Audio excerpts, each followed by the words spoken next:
Vous êtes venus nombreux, aujourd'hui 18 mars 2014, à l'appel de nos organisations syndicales, CGT, FO, FSU et Solidaires. Nombreux pour crier qu'il y a urgence d'un vrai changement. Urgence, car la situation est grave. Grave, car chaque décision prise par le gouvernement, chaque déclaration du président Hollande et de ses ministres, chaque orientation politique prise demande de nouveaux sacrifices aux salariés et à l'ensemble des citoyens.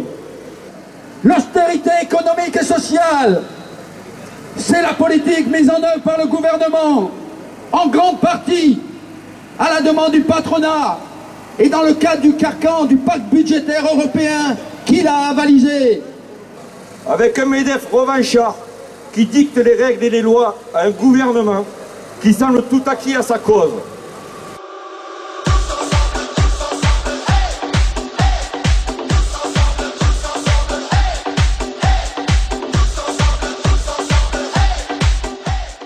Non, nous refusons cette situation.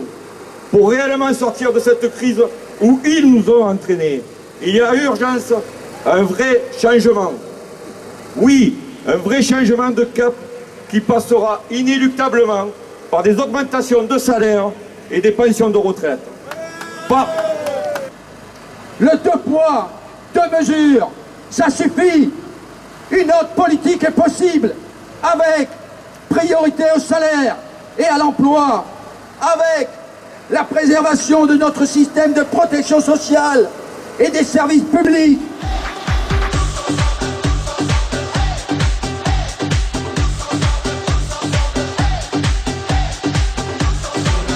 Et puis on ira à Paris. 3 juin. Et pas grâce à Pépi. 1 euro l'autocollant.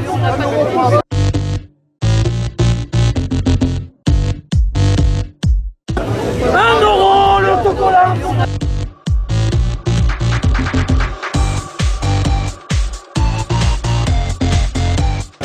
1 euro l'autocollant.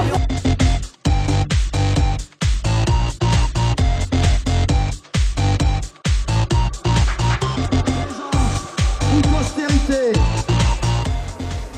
Comment être d'accord avec le relevé de conclusion signé par 3 organisations syndicales, alors qu'il ne contient jamais le mot salaire, jamais le mot contrepartie et aucun engagement chiffré de création d'emplois. C'est un marché de dupes, un chèque en blanc sur le dos des assurés sociaux. Le patronat nous vole 35 milliards d'euros de plus, avec l'aval, la CFDT, la CFTC, la CGC. Donc on est là pour dire stop, non à l'arnaque du pacte de responsabilité.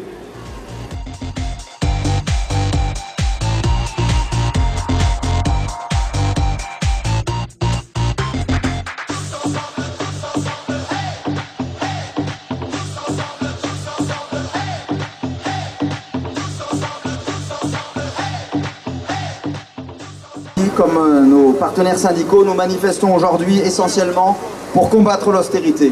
Alors on peut l'appeler rigueur, on peut l'appeler sérieux budgétaire, c'est l'expression de Pierre Moscovici, qui arrive à la dire sérieusement lui. Mais tout ça c'est du marketing politique. Et ça ne change rien à l'affaire et rien à la réalité. L'austérité c'est une politique, sans le dire, qui cherche à réduire la part des salaires dans le partage des richesses.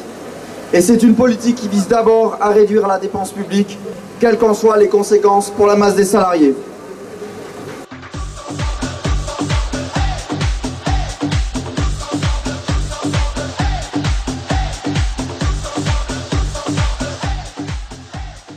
La CGT s'est engagée depuis le début d'année dans une vaste campagne contre le coût du capital. Cette nouvelle journée d'action s'inscrit pleinement. Nous devons continuer à construire partout les rapports de force nécessaires. Nécessaires pour ancrer des luttes gagnantes, car il y a urgence de permettre aux salariés et retraités de vivre dignement. Urgence de stopper les politiques d'austérité qui dégradent le service public, notre bien commun, et affaiblissent la compétitivité de nos entreprises, donc l'emploi. Et dans notre département, Les salariés le voient bien, comme au Cabanon, à la SEPR, chez Murphy, Kappa, chez Ducrot, Liebig, etc., etc. Il y a urgence que le gouvernement s'engage dans la voie de la responsabilité et non dans celle de l'austérité. Urgence de répondre au mieux aux besoins sociaux par des financements à la hauteur de ceux-ci, en termes de services publics, de protection sociale et de solidarité nationale.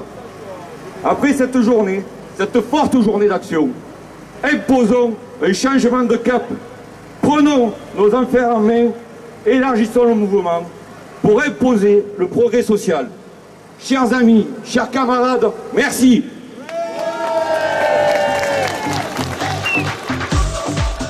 Ce 18 mars sonne comme un encouragement à poursuivre le rassemblement et la mobilisation des salariés.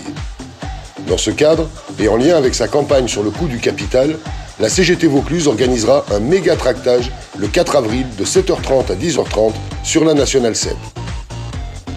Le 4 avril est la date retenue par la Confédération européenne des syndicats pour revendiquer un plan d'investissement européen à hauteur de 250 milliards d'euros, soit 2% du produit intérieur brut européen par an pendant 10 ans et qui permettrait la création d'au moins 11 millions d'emplois en Europe.